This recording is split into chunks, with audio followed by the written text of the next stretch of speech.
ఈరోజు ఖమ్మంలోని బంజారా భవన్లో ఖమ్మం జిల్లా అసెంబ్లీ నియోజకవర్గాల డిలిమిటేషన్పై రౌండ్ టేబుల్ సమావేశాన్ని ఏర్పాటు చేయడం జరిగింది. ఈ సమావేశానికి అధ్యక్షతగా నేనున్నాను. Bukka Shobhan Nayak, Telangana Gor Banjara employees federation state president.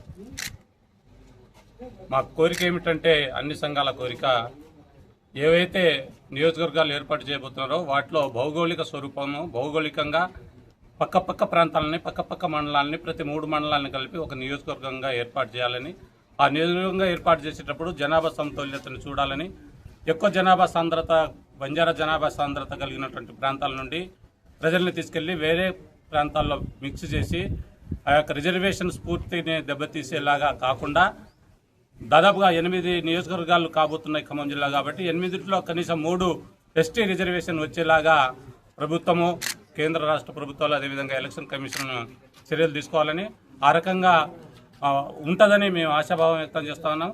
అదేవిధంగా మేము ఒక బ్లూ ప్రింట్ ప్రూఫ్ను కూడా తయారు చేసాము. దాన్ని మన జిల్లా కలెక్టర్ గారికి, అదేవిధంగా స్టేట్ ఎలక్షన్ కమిషనర్ గారికి, గవర్నర్ గారికి, అదేవిధంగా నేషనల్ ఎలక్షన్ కమిషను, తర్వాత జాతీయ ఎస్టీ కమిషన్ గారికి ఈ యొక్క నివేదికని సమర్పించాలని చెప్పేసి జాయింట్ యాక్షన్ కమిటీ ఖమ్మం జిల్లా జేఏసీ తీర్మానం చేయడం జరిగింది. ఇదే విషయాన్ని రేపు కలెక్టర్ గారి ద్వారా కూడా రాష్ట్ర ప్రభుత్వానికి పంపించడం జరుగుతుంది. జై సేవాలాల్, జై బంజారా. బంజారా భవన్లో ఖమ్మం జిల్లా అసెంబ్లీ నియోజకవర్గ డీలిమిటేషన్ దాని మీద బంజారా జాయింట్ యాక్షన్ కమిటీ అన్ని సంఘాలు కలిసి ఏర్పాటు చేయడం జరిగింది. అయితే ఖమ్మం జిల్లాలో డీలిమిటేషన్ పారదర్శకంగా జరగాలని చెప్పేసి సమీప మండలాలతోటి బౌండరీ ఫిక్స్ చేసేసి చేయాలని చెప్పేసి డిమాండ్ చేసి తీర్మానం చేయటం జరిగింది. కానీ ఎక్కడో మండలం తీసుకొచ్చి ఇక్కడ కలిపి డీలిమిటేషన్ని వేరే రకంగా చేసి ఇక్కడ బంజారా సోదరులను కానీ గిరిజన సోదరులను అన్యాయం చేస్తే ఊరుకునే ప్రసక్తి లేదు. దీని మీద దీర్ఘ పోరాటం కూడా చేయాల్సి ఉంది.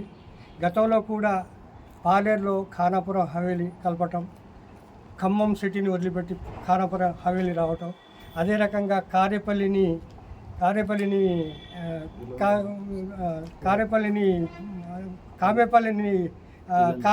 ఇల్లందులో కలపటం, కారేపల్లిని వైరాలు కలపటం, అటు ఉన్నదాన్ని ఇటు ఉన్నదాన్ని అటు మార్చేసేసి వాళ్ళ రాజకీయ ప్రయోజనాల గురించి, వాళ్ళ లబ్ధి కోసం వాళ్ళు పోటీ చేయడానికి ఈ రకంగా మార్చి వాళ్ళు ఎన్నిక కావటం జరిగింది. అలాంటివి కాకుండా మేము కూడా బంజారా చేసి కూడా ఏర్పడి ఒక ప్రపోజల్ మ్యాప్ కూడా తయారు చేశాం. ఏ మండలాలు ఎక్కడ దగ్గర ఉంటే ఏ రకంగా రోడ్ కనెక్టివ్ ఉంది, రైల్వే కనెక్టింగ్ ఉంది, ఏ రకంగా అభివృద్ధి చెందుతుందని చెప్పేసి కూడా తయారు చేశాం.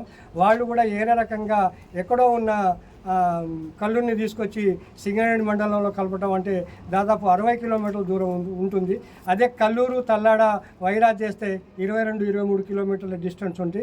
పాలన పరకం కూడా బాగుంటుంది. కాబట్టి పాలకులు ఏదైనా మీ స్వార్థ ప్రయోజనాల కోసం ఈ డీలిమిటేషన్ మీద మీరు ఎవరైనా చేయబెడితే దీని మీద దీర్ఘకాలం పోరాటం చేస్తాం.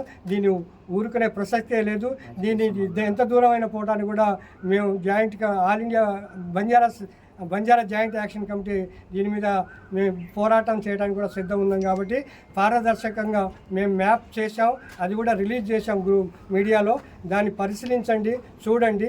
సమీప గ్రామాలు కలిపి పాలనపరంగా ఇబ్బంది లేకుండా అన్ని కులాలకు రిజర్వేషన్ ఫలాలు వచ్చేటట్టు చేయాలని చెప్పేసి కోరుతూ డిమాండ్ చేస్తున్నాను.